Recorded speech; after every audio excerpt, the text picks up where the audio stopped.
What's up, Cooksy Mob? Hey, how we doing? So today I want to talk a little bit about flaggers. We see Jason Anderson take the flag from him. We've seen issues where the red cross flag being displayed, but not in a place where riders can see. They're docked points. It's costing them millions of dollars potentially. I mean, you got to remember, affecting someone's points affects their bonuses within their own sponsors, and it affects a lot in the end. So these guys are very important, but it's crazy. I'm going to let you know how to become a flagger, what kind of training they have, and I'll go into more detail on that. And also, I want to talk a little bit about Triumph. Triumph has literally given you a lesson. I just hope their bike's better than their marketing because they suck. So I'm going to get into all that, guys. But first, I have joined Berkshire and Hathaway. I am now a real estate agent in the Las Vegas, Nevada area. I can get you set up in a house if you're buying, selling, or renting in Las Vegas, Nevada.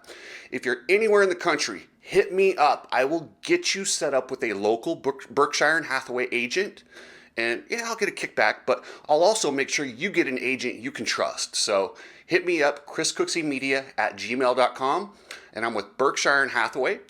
And then, guys, Epic Garage Designs. Check out this garage that I designed. I also work with Epic Garage Designs. I don't know if you guys knew this or not, but they sponsor the show. But I also design garages for them, sell some floors. I have multiple jobs. That's what I do.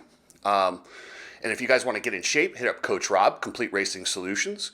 You guys know where to find the goggles. Ride strapped. And if you want to ship something, go to Precision Transport. So that's it, guys. Let's get into this thing. You need people like me so you can point your fucking fingers and say, that's the bad guy. All right, guys, so one of the jobs that a lot of people say, oh, that'd be kind of cool. I'd like to be a flagger. I want to stand on the side of the track. I get to feel the dirt, the rocks, and see the riders. This is a thankless job. Let me just describe to you how it works. So Feld essentially hires these guys. I'm not sure exactly how they find them, but once you do it, they send you essentially a contract that you become a Feld employee for the day. You're paid $200 and you work a 14-hour day standing there, very minimal training. And if anything goes wrong, it's on you. There's not a lot of training. And I asked the guys like, hey, do they tell you, okay, so if a guy crashes here, what do you do? And he said, no. The biggest concern is how to get through security to get to the track to stand there. But I mean, if I'm a racer, if I'm Eli Tomac or I'm Yamaha or I'm Honda and I have this $1 million investment in my rider, do I want to trust over a blind jump that this person has been standing there for 14 hours for $200 and you're going to expect them to get on the track, put themselves in harm's way, and protect where the rider's at? And I'm not saying some of them don't do it. Some of them are badasses, but I would think this is something they want to maybe take a look at and just kind of revamp how this works. You get to the Outdoor Nationals, it's even worse. So what happens is you sign up, you get a t-shirt, a ticket, lunch, and you flag all day long. You get a quick little rundown of, hey, just wave the flag here, don't wave the flag here. But it's really tricky, and especially nowadays with the Red Cross flag, and it's affecting these guys' points. If you jump on a Red Cross flag, you lose points. I didn't know this, but when there's a Red Cross flag, the flagger who has the yellow flag is told to put it away. Huh? That blew my mind. I'm like, wait a second. Why wouldn't you leave both flags out there? Because the more that you can let these riders know something's dangerous up above or, in front of them, you want that, right? They said, no. We don't want to confuse the riders and make them think that they can jump. Because if they see yellow, they can keep racing. And I'm like, man, this is really confusing. What we need to do is maybe get a couple guys to be in charge of the flaggers. So you come into an area, you pay them more than $200 because they're so important to this. And this is not so in auto racing, you got flaggers, but you have radios. You can warn these guys of upcoming dangers. That's what you don't have that. I mean, motocross, we're literally dependent on some guy that was recruited because his buddy said it would be fun, but to stand on the side of the track to protect your multi-million-dollar assets out on the track. That's what we're relying on. It's absolutely insane. that this one little thing, and like I said, most of the time these guys do a pretty good job. Most of them are people who really like the sport, take it very seriously, and do a good job. But not always. Like at Daytona this year, a bunch of people just wanted a free pass, so they get their free pass and they're into the race. Come main event time, they couldn't find flaggers. They ran out of flaggers. I don't know where they grabbed them all, but like this stuff shouldn't be happening at the highest level with what these teams invest in these riders. I think we can all agree, almost all these factory riders, they have, you know, 6-figure bonuses if they're on the podiums. They have 7-figure contracts, yet you have a flagger that at best is paid $200 a day protecting their livelihood on a blind jump. Yeah, I think I can spare a little bit extra for my flaggers to educate them. So it's up to me. I bring in the flaggers a day early.